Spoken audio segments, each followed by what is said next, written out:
말씀 같이 보시겠습니다. 구약성경 사무엘상 12장 5절에서 11절까지입니다.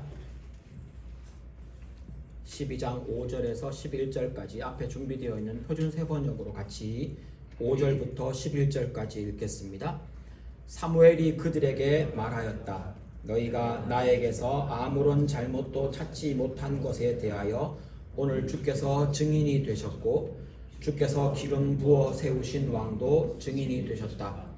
그러자 온 백성이 그렇습니다. 주께서 우리의 증인이 되셨습니다. 하고 대답하였다.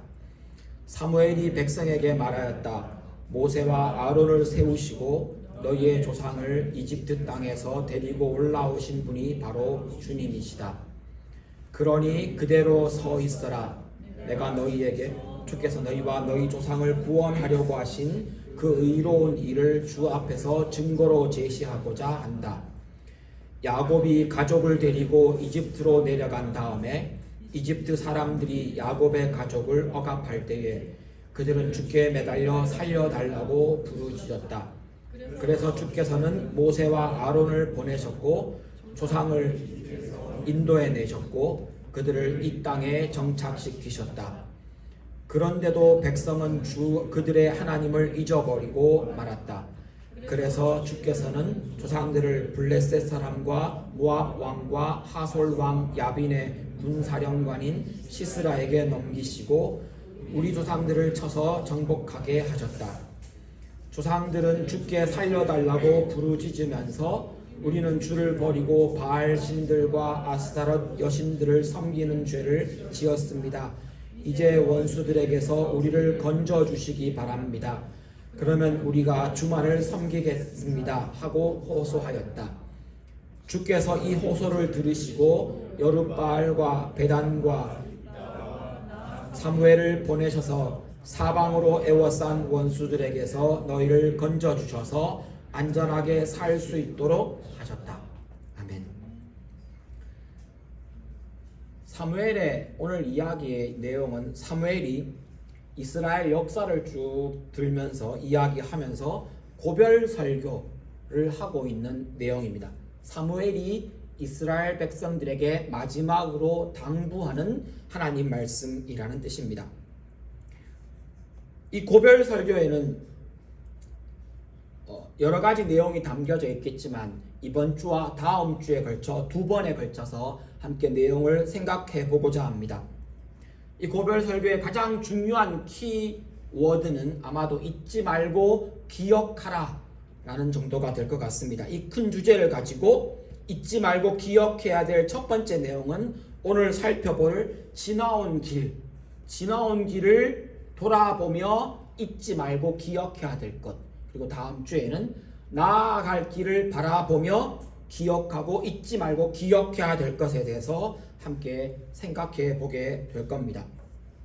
특별히 이게 과거를 돌아보는 것이든 미래를 나아갈 길을 바라보는 것이든 사실은 지금 현재의 선택을 전제로 합니다. 아무리 과거를 잘 해석하고 과거를 잘 알아도 지금 내가 하나님을 선택하는 것과 상관없다면 사실은 그건 신앙이 아닙니다. 역사도 그렇습니다. 역사에 어떤 일이 일어났는가 이것을 많은 사람들이 공부하고 살펴보고 또 그것을 이야기하는 것은 지금을 준비하기 위한 겁니다. 미래에 대한 계획을 세웁니다. 이렇게 하면 잘 되고 저렇게 하면 잘 될 거야. 이것을 준비하고 저것을 준비합니다. 사실은 그렇게 준비하는 것은 지금 해야 되는 일입니다. 그러므로 성경은 항상 지금을 이야기합니다. 지금 여기에서 무엇을 선택할 것인가? 오늘 본문 말씀을 통해서 지나온 길을 돌아보며 지금 여기에서 어떻게 살아가야 하는가를 먼저 생각해 보겠습니다. 먼저 사무엘은 지나온 길을 잊지 말고 기억해라 라고 당부합니다. 지나온 길을 잊지 말고 기억해서 지금 여기에서 오늘을 살아가야 하는 우리가 무엇을 해야 합니까? 어떻게 해야 합니까? 그 첫 번째가 감사하라는 겁니다. 6절에 보면 이스라엘 백성들을 이집트에서 데리고 나오신 여호와 하나님을 기억해야 하듯이 사실은 이 말씀을 읽는 우리들은 우리를 구원하신 십자가의 사랑을 기억해야 합니다. 기억하면 다 됩니까? 예수 그리스도가 나를 위해 죽으셨다 라는 것을 아는 것으로 끝나는 것이 아니라 예수님이 나를 위해 은혜와 사랑으로 그 베푸신 그 놀라운 기적 같은 일을 내가 받아들이지 않는다면 그것을 아는 것은 아무런 소용이 없을 겁니다. 단순히 기억하고 그것을 안다는 것으로는 아무런 유익이 없다는 겁니다. 그게 내 삶에 어떤 변화를 가져와야만 그것이 내게 유익한 줄 확인할 수 있습니다. 사무엘은 그래서 단순히 조목조목 과거를 나열하는 것이 아닙니다. 7절에 보면 조목조목 따지면서 하나님의 구원의 내용을 보라고 촉구합니다. 이게 그냥 과거에 대한 사건을 나열하고 있는 게 아니라 이게 우리의 일이고 내가 그 일 때문에 그 과거의 일 때문에 지금 여기 와 있다는 겁니다. 사무엘은 구원받을 만한 자격도 없는 너희가 구원을 얻었다라고 말하는 겁니다. 배반하고 배신한 너희를 하나님이 다시 품어주셨음을 기억하라고 촉구합니다. 이게 남의 얘기가 아니고 우리 얘기 아닙니까? 여러분은 신앙생활 하시며 아니 예수 믿기 전에는 그냥 그렇게 살았다고 칩시다. 예수 믿겠다고 교회 출석하시면서 여러분은 얼마나 하나님 앞에 신실하게 그 말씀 앞에 서셨습니까? 여러분의 삶의 방향은 아니 여러분은 하나님 앞에 여러분의 입으로 약속한 것들을 얼마나 잘 성실하게 지키고 계십니까? 8절에 보니까 이스라엘 백성은 우리하고 참 비슷합니다. 억압받고 부르짖습니다. 왜 억압받고 부르짖는 일이 생긴 겁니까? 하나님을 잊어버린 겁니다. 하나님은 그때 모세와 아론을 통해 그들을 구원하셨다라고 말합니다. 약속한 땅까지 데리고 오신 겁니다. 그리고 그 약속한 땅을 주셨답니다.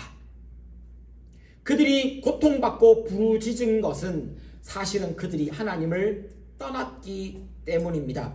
여러분, 하나님이 나를 구원하신 것을 그냥 머리로만 알 뿐 아니라 받아들여 인정해야 합니다. 그 말 안에는 내가 죄인이라는 것, 내가 하나님 없이 살았다는 것을 인정하는 것을 의미합니다. 거기다가 내가 내 스스로 죄의 문제를 해결할 수 없고 내가 하나님의 도움 없이 아니 하나님 말씀 없이 무엇이 옳고 그른지를 분별할 수 없다는 것을 인정해야 한다는 겁니다. 우리의 양심으로 혹은 사회적이고 윤리적인 기준으로 말하는 게 아닙니다. 우리가 하나님 없이 살아갔던 그 삶을 말하는 것입니다. 예전에 그렇게 힘든 시간을 지날 때, 아플 때, 문제가 안 풀릴 때 우리는 부르짖지 않았습니까? 실패했을 때, 거절당했을 때, 좌절했을 때, 여러분 아플 때, 눈물 쏟을 때 여러분 어떤 기도를 하셨습니까? 그리고 그 문제가 해결되고 삶이 평안해지고 모든 일들이 순조롭게 잘 진행되면 어느새 우리는 하나님을 잊어버립니다.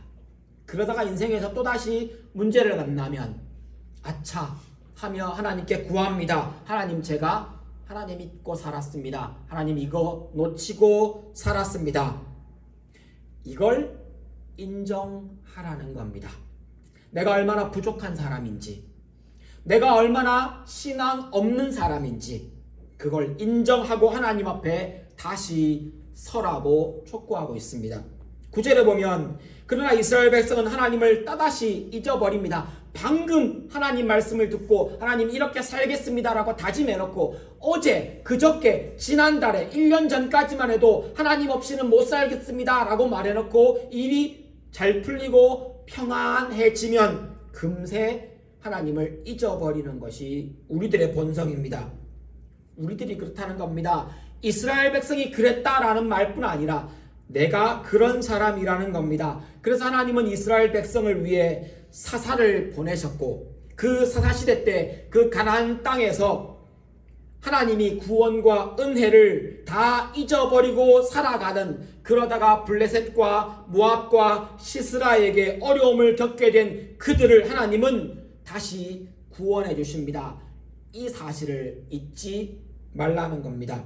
잊지 않기 위해서 살아가는 최선의 방법은 사실은 감사뿐인 것 같습니다. 이 감사가 어떨 때 나옵니까?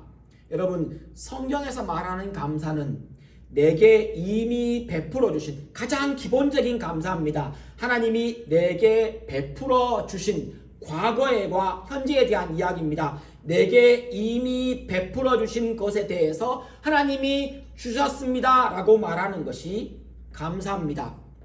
근데 이 감사가 없다는 말은 내게 일어난 과거와 현재 내가 누리고 소유하고 가지고 있는 것들이 하나님과 무관하다고, 아니 그것 자체를 잊어버렸음을 의미합니다. 그러기에 성경이 그렇게 강조합니다. 모든 것에 감사하라. 이럴 때도 감사하라. 저럴 때도 감사하라. 우리 분일 찬양대가 찬양했던 것처럼 내게 부족할 때 하나님의 은혜가 내게 넘치는 것을 통해 감사하고 이것이 하나님의 은혜입니다 라고 고백하는 것, 이걸 잊지 말라는 겁니다.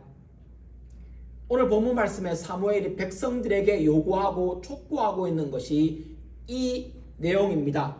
순조롭게 일이 풀릴 때뿐 아니라 내가 지금 과거를 돌아보며 지금 누리고 있는 것, 내 손에 쥐고 있는 것, 내가 가지고 있는 것, 내가 이룩했다라고 많은 사람이 칭송하는 것, 그것까지도 하나님 앞에 온전히 감사하는 것. 사실은 이 감사하지 않는 우리의 삶은 하나님의 은혜를 금방 잊어버립니다. 일이 잘 풀리면 하나님 찾지 않습니다. 감사하지 않습니다.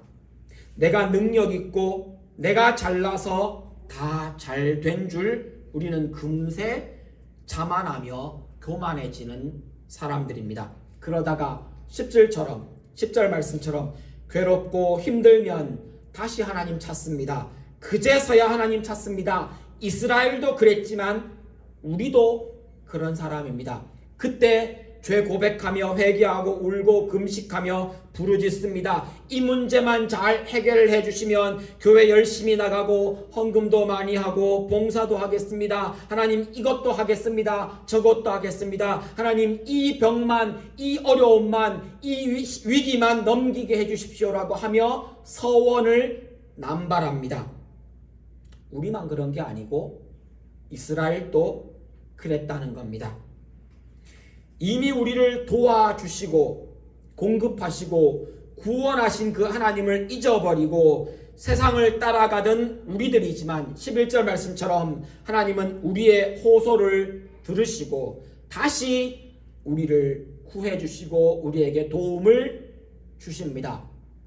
이스라엘 백성에게는 그 사사시대 때 사사, 특별히 여룻바알이라고 불리우는 기드온이나 혹은 입다나 사무엘 같은 사람을 보내서 다시 일어설 수 있는 길을 열어주셨고 안전하게 살 수 있도록 하나님이 다시 기회를 주셨습니다.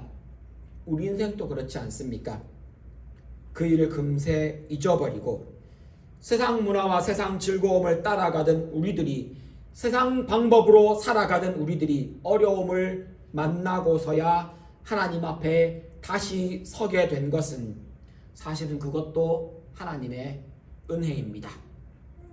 하나님이 우리를 위해 어떻게 일하시는지 잊지 않고 기억하라는 겁니다. 이 기억하는 최고의 방법, 성경이 추천하는, 그리고 우리가 경험적으로 알 수 있는 방법입니다.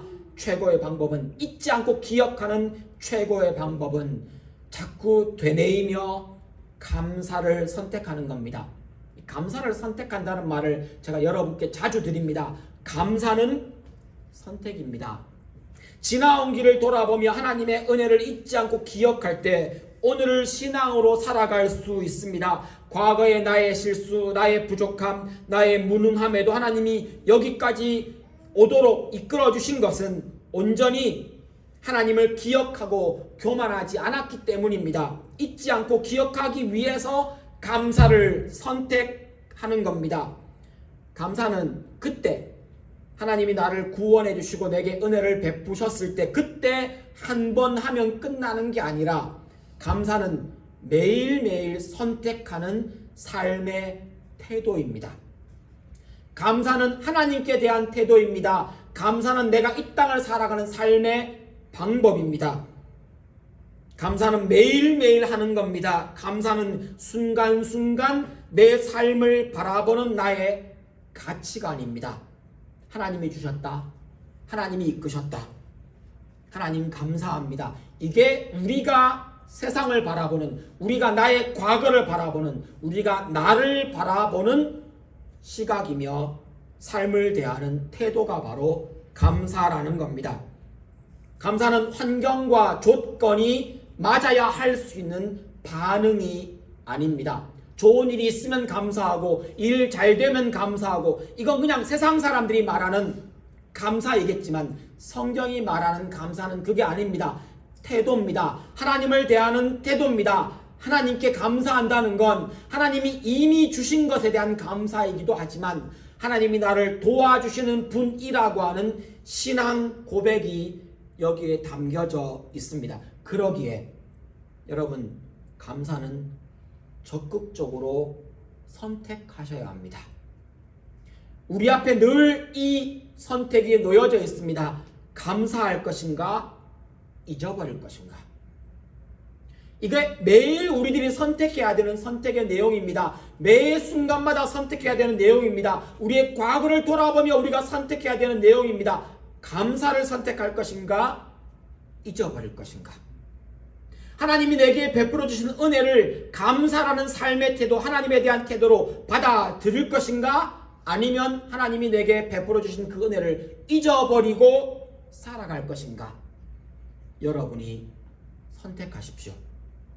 감사와 함께 사무엘이 이 고별 설교를 통해서 잊지 말고 기억해야 할 것을 한 가지 더 우리에게 알려줍니다. 지나온 길을 돌아보며 지금 여기에서 용서하라는 겁니다.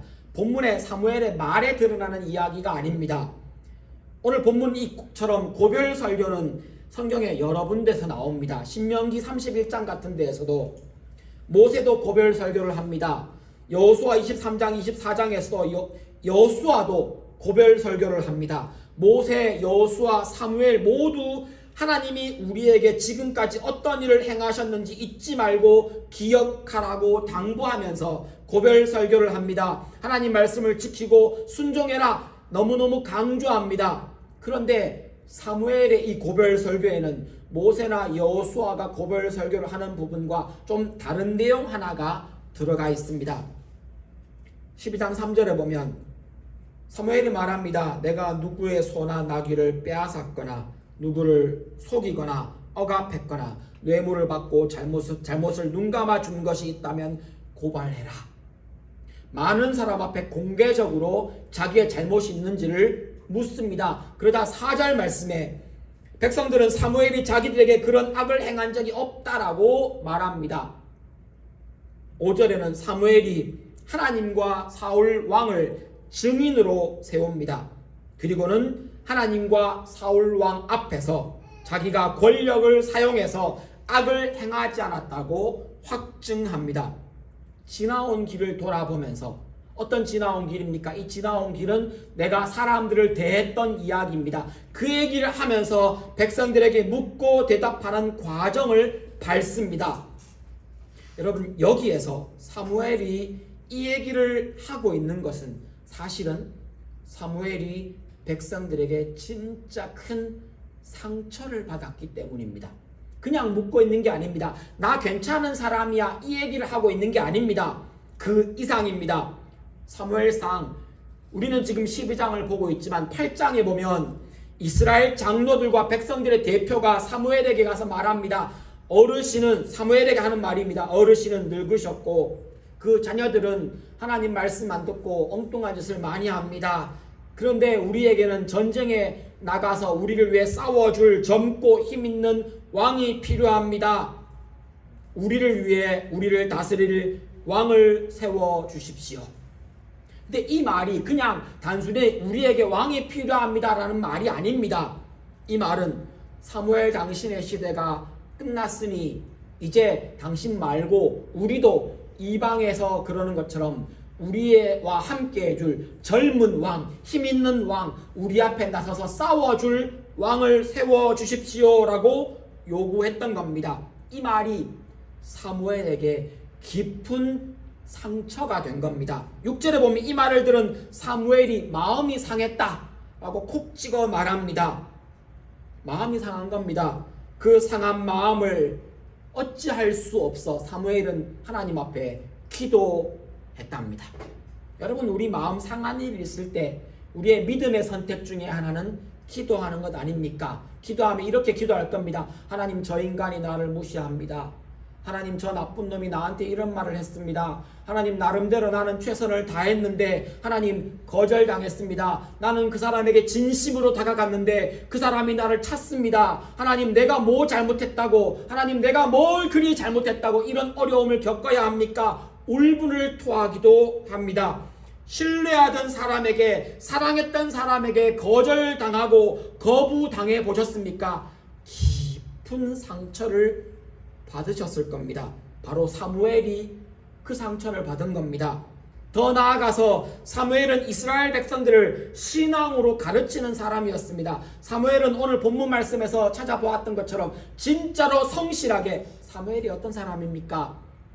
한나가 기도해서 태어난 아기입니다. 그리고는 사무엘의 의사와 상관없이 태어나자마자 그의 인생은 방향이 정해져 있었습니다. 나실인, 바쳐졌습니다. 사무엘이 선택했습니까? 아니요. 태어나 보니까 나실인이었습니다. 그리고는 한나인 엄마에게 젖을 떼자마자 성막에 가서 살았습니다. 그 어린 아이가 말입니다. 그 아이에게 얼마나 큰 마음의 상처가 있었겠습니까? 그냥 마냥 나실이니까 좋았지. 아니요. 생각해 보십시오. 어린 시절부터 엄마 아빠 부모를 떠나 성막에서 자고 거기에서 길리운 아이, 그 마음에 얼마나 큰 공허와 깊은 상처와 우울이 있었겠습니까? 우리 요즘 시대로 여러분이 아는 용어로 바꾸면 전형적인 성인 아이입니다. 사무엘은 마음속에 깊은 상처를 안고 사랑받지 못한 큰 공허함을 안고 자라난 어른이었습니다. 그런 사무엘이 누군가에게 거절당했다? 이건 진짜로 큰 상처입니다. 부모에게도 거절당한 아이. 하나님께 바쳐졌지만 그러나 분명히 인정해야 할 것은 한나로부터, 그 아버지로부터 사무엘은 거절당한 겁니다. 그리고는 백성에게도 거절당합니다. 그 백성이 어떤 백성입니까? 내가 가르친 백성, 내가 사랑한 백성, 내가 신앙생활 잘하라고 그렇게 내 마음과 내 온 생애를 다 바쳐, 내 젊음과 내 나이 늙음과 내 모든 기력이 다할 때까지 열심히 가르쳤던 그 백성이 그렇게 가르쳤더니만 7절 말씀을 보시면 하나님을 버렸답니다. 여러분, 이 말이 그냥 말이 아닙니다. 사무엘을 버렸다, 나를 버린 줄 알고 하나님 앞에 기도했더니만 더 큰 일이 드러났습니다. 나를 버린 것뿐 아니라 사실은 더 본질적으로 하나님을 버렸답니다. 이게 더 큰 상처입니다. 왜요? 내가 가르치는 사람이거든요. 여러분, 학교에서 가르치는 일을 해보신, 혹은 선배로서 혹은 부모로서 자녀를 가르쳐 본 분은 아실 겁니다. 내가 열심히 마음 쏟아서 가르쳤습니다. 내가 지도했습니다. 그랬더니만 나중에 엉뚱한 말 합니다. 그렇게 강조했는 그걸 잊어버리고 딴짓합니다. 그럼 여러분 마음이 어떻습니까? 사무엘이 지금 그 상처까지 받은 겁니다. 하나님 앞에서 이렇게 살아라 라고 가르쳤더니만 하나님 앞에서 이것을 선택한 사람들을 통해 사무엘은 또 한 번 상처를 받은 겁니다. 지나온 길을 돌아보면서 사무엘 마음에 이 상처가 얼마나 많았겠습니까? 그런데 사무엘은 그 받은 상처를 보복하거나 앙심을 품지 않았다는 겁니다. 저주하지 않았습니다. 원망하지 않았습니다. 이게 그냥 평범한 일처럼 들리십니까? 아니요. 한번 생각해 보십시오. 우리는 어떻습니까? 부부관계에서 여러분 왜 부부싸움을 합니까? 그 인간이 나를 섭섭하게 하거든요. 내가 자기한테 얼마나 잘해줬는데, 내가 얼마나 봐줬는데 이 인간이 그걸 잊어버리고 또 똑같은 짓을 나한테 합니다. 나를 함부로 대합니다. 내가 그거 싫어하는 줄 알고 그 짓 또 합니다. 여러분 그럴 때 우리는 부부관계에서 어떻게 합니까? 되갚아주죠. 말도 못듣게 하고 내가 마치 보복하는 것이 내 권리인 양 그에게 돌려줍니다. 인간관계에서 삐지고 마음 상하고 인간관계가 친한 사람이 깨어지는 일은 다 이런 과정을 거칩니다. 내가 그 사람한테 얼마나 잘해줬는데, 얼마나 진심이었는데 그 인간이 어떻게 나한테 그럴 수 있느냐는 겁니다. 이게 밖으로 표현하지 않습니다. 마음이 처음에는 조금 상합니다. 그런 다음에 우리는 어떻게 합니까? 그걸 소심하게 돌려줍니다. 말 안 합니다. 대화를 끊습니다. 삐져 있습니다. 보복합니다. 원망합니다. 불평합니다.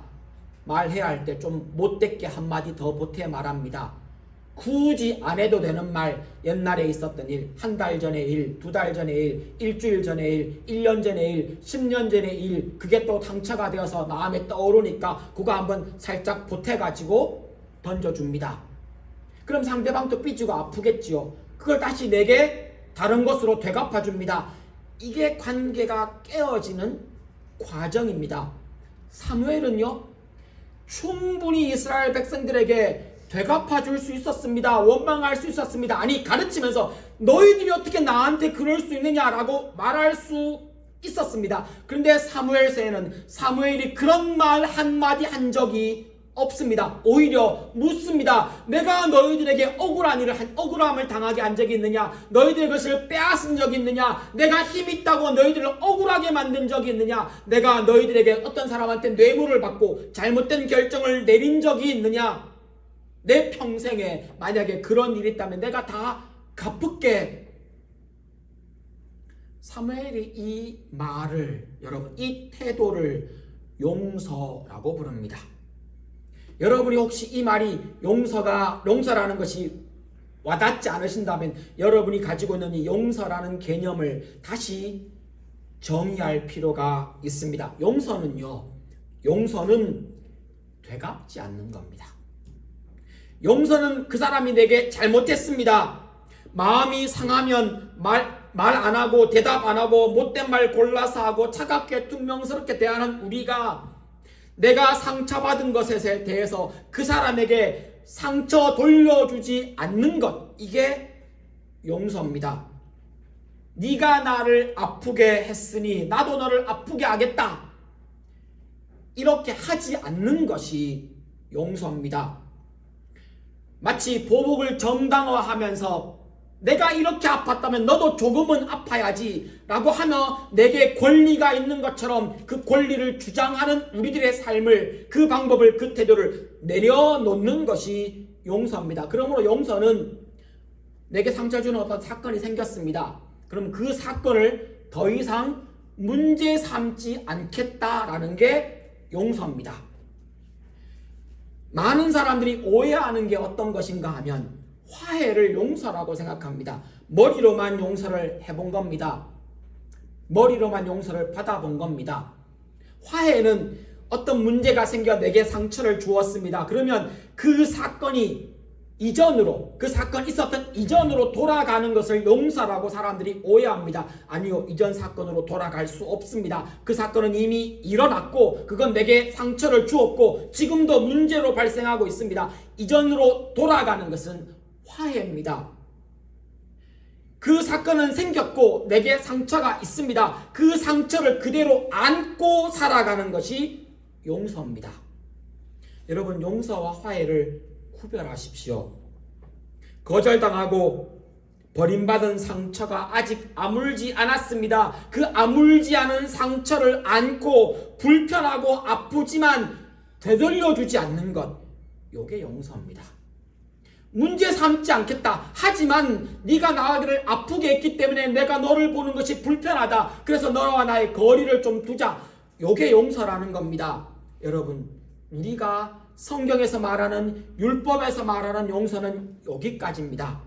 불편함을 안고, 아픔을 안고, 상처를 안고 그 사람을 만나는 것이 껄끄럽습니까? 거리를 좀 두고 말을 좀 덜하고, 아니 너무 보는 것이 아프니까 좀 떨어져 있고, 요게 용서라는 겁니다. 문제 삼지 않습니다. 그걸 다시 문제로 거론하며 들추어내어 그것을 네가 이렇게 하고 저렇게 하고 책임져 라고 말하지 않는 것이 용서입니다. 그걸 내가 그 상처를 안고 버티는 겁니다. 여기까지가 용서입니다. 화해는요, 문제를 다시 들추어 이런 일이 일어났음에도 불구하고 내가 너를 품을게. 내가 너를 품을게. 마치 이 일이 일어나지 않은 것처럼 내가 너를 이전처럼 대할게. 요게 화해입니다. 근데 여러분, 말에서 느끼셨다시피 화해는 차원이 다릅니다. 하나님은 우리 죄를 용서하셨을 뿐 아니라, 문제 삼지 않습니다. 그뿐 아니라 죄를 지었음에도 불구하고 그 모든 것들을 하나님이 다 책임져 주시고 들추어내어 까발려서 확인하고 다 해결하고 이전 상태, 죄 지었음에도 불구하고 죄 짓지 않은 것처럼 우리를 대하십니다. 요게 화해입니다. 사무엘이 지금 우리에게 보여주고 있는 이 모습은 화해에 가깝지만, 그러나 정확하게 표현하면 용서입니다. 문제 삼지 않겠다는 겁니다. 근데요, 용서가 쉬운 게 아닙니다. 용서가 쉬운 게 아닙니다. 용서하는 거, 여러분 인생에서 용서하는 거, 내게 잘못한 사람, 나를 아프게 한 사람, 나를 힘들게 한 사람한테 내가 그 사람을 용서했는지 아닌지 어떻게 아느냐고요? 되갚아주는가, 되갚아주지 않는가. 그가 나를 아프게 했다는 것을 문제 삼는가, 문제 삼지 않는가. 여러분 한번 확인해 보십시오. 그 상처를 내가 안고 내가 아프지만 그것을 문제 삼지 않겠다. 이게 진짜로 힘든 수준입니다. 좀 더 솔직하게 말하면 화해는 엄두도 못 내는 게 우리 수준입니다. 화해요. 우리의 인간의 본성으로 화해를 함부로 말할 수 없습니다. 그래서 율법이 강조하고 있는 건 되갚지 마라. 이에는 이, 눈에는 눈이라는 말이 왜 중요한가 하면, 내 눈이 하나 상했는데 상대방 눈 하나만 상하게 하는 것, 사실은 이건 문제 삼지 않는 게 아니라 사실은 그 이상을 넘어가려고 하는 게 우리 본성이라는 겁니다. 뺨 한 대 맞으면 뺨 한 대 때리고 기분이 풀립니까? 싸워보신 분들 아실 겁니다. 그 인간이 나한테 욕 한마디 하면 내가 그 인간한테 욕 한마디 하고 기분이 후련해지고 문제 삼지 않게 되고 마음이 풀리던가요? 아니요, 우리는 그런 고매한 사람 아닙니다. 뺨 한 대 맞으면 칼 들고 그를 찔러야지, 그러고도 내가 잘했다라고 우기는 것이 우리입니다. 그 사람이 내 마음을 아프게 하면 어떻게 됩니까? 그 인간은 죽일 놈이고 내가 정당하다는 겁니다. 그가 나를 아프게 했다면 그는 반드시 죽어야 한다라고 생각하는 것이 우리의 본성입니다. 여러분 아닐지 모르지만 저는 그렇습니다. 목사인 제가 운전하다가 욕을 할 때가 있습니다. 목사가 욕을 하면 안 되잖아요. 그죠? 여러분도 그렇습니다만 제가 욕을 진짜 잘하는 그때가 있습니다. 운전할 때입니다. 언제 욕한 줄 아십니까? 잘 가고 있는데 갑자기 앞에 차가 끼어듭니다. 화가 납니다. 이 자식이, 이 인간이 내 앞에 감히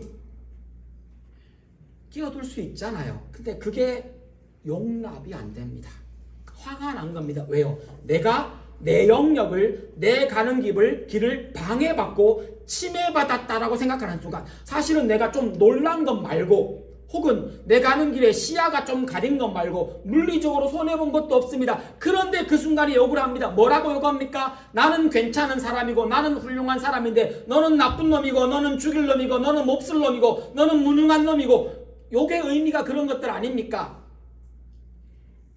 우리의 본성은 그렇습니다. 만약에 물리적인 손해라도 받았다면요, 그냥 가만히 있겠습니까?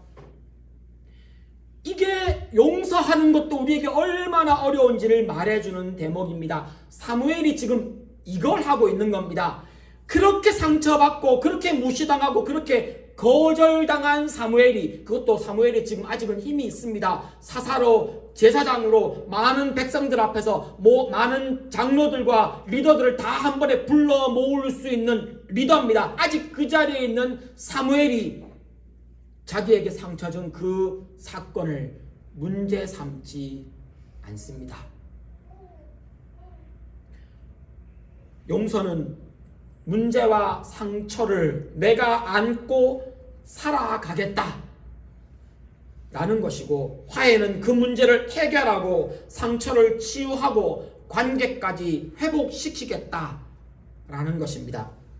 그 사건, 그 일이 일어나기 전으로 돌아가는 것은 용서가 아니라 용서를 넘어선 화해입니다. 궁극적으로는 화해로 가야겠지요. 근데 용서도 못하는 우리가 화해까지 갈 수 있겠습니까? 여러분, 마음속에 다짐해야 되는 게 이겁니다. 보복하지 않겠다. 보복하지 않겠다. 상처받으면 내가 안고, 내가 감수하고 되돌려주지 않겠다. 물론 여기에는 관계를 위해 서로 대화가 필요합니다. 결혼한 부부들이 그 대화가 많이 필요하고 많이 싸워야 한다고 강조하는 이유도 여기 있습니다. 이야기해야지 상대방이 다시 실수하지 않지요. 가르쳐줘야 합니다. 알려줘야 합니다. 심지어는 네가 나한테 잘못했을 때 사과는 이렇게 해야 되라고 그 문장도 알려줘야 됩니다. 특별히 우리 아내 되신 여러분들, 우리 형제들 가르쳐줘야만 합니다. 답답하셨죠? 답답하실 겁니다. 근데 그 문장 알려주셔야 합니다. 남편에게, 여보, 내가 마음이 상했을 때에는 이렇게 내게 다가와서 요렇게 말해줘 라고 가르쳐 주셔야 남편이 그 말 조금 따라 할 수 있을 겁니다. 얼마나 자존심 상하십니까? 그때 그 자존심 상함을 안고 실수하면 한 번 더 그 실수를 다시 들추어내지 않고 한 번 더 봐주는 거, 요게 용서입니다. 형제 여러분, 아내에게, 남편 되신 여러분 아내에게 거절당하고 여러분이 원하는 것을, 어떤 것을 이야기했다가 너무 냉정하게 끊어버리는 아내에게 마음 상하신 적이 있으십니까? 그렇다고 여러분 그 삐진 마음으로 되돌려주지 마시고, 아내가 거절할 수 있는 권리가 있다는 것, 아내에게 그럴 수 있는 권한이 있다는 것을 인정하며 그대로를 받아들이는 것, 다시 문제 삼지 않는 것, 그 문제를 다시 들추지 않는 것, 이게 우리가 우리의 과거를 돌아보며 현재에 선택해야 되는 우리의 중요한 선택이라는 겁니다. 말씀을 마무리하겠습니다. 지나온 길을 돌아보며 하나님이 우리를 위해 베풀어 주신 사랑과 은혜를 잊지 않고 기억하면서 지금 여기에서 감사하는 것이 신앙입니다. 감사는 하나님의 은혜와 사랑을 잊지 않고 기억하기로 선택하는 겁니다. 하나님이 해주셨지, 하나님이 베풀어 주셨지, 하나님이 도와주셨지, 이걸 잊지 않겠다라는 것이 감사로 드러납니다. 용서는 지나온 길을 돌아보며 그때 너의 잘못을 내가 문제 삼지 않겠다는 지금 여기에서의 선택입니다. 너에게 내가 상처받은 것을 지금 여기에서 내가 되돌려주지 않겠다. 되갚지 않겠다. 매 순간 매일 우리들은 감사와 용서를 선택할 수 있습니다. 여러분의 선택은 무엇입니까? 지나온 길을 되돌아보며 여러분 앞에 감사의 선택, 용서의 선택이 있기를 주님의 이름으로 축원합니다. 기도하시겠습니다.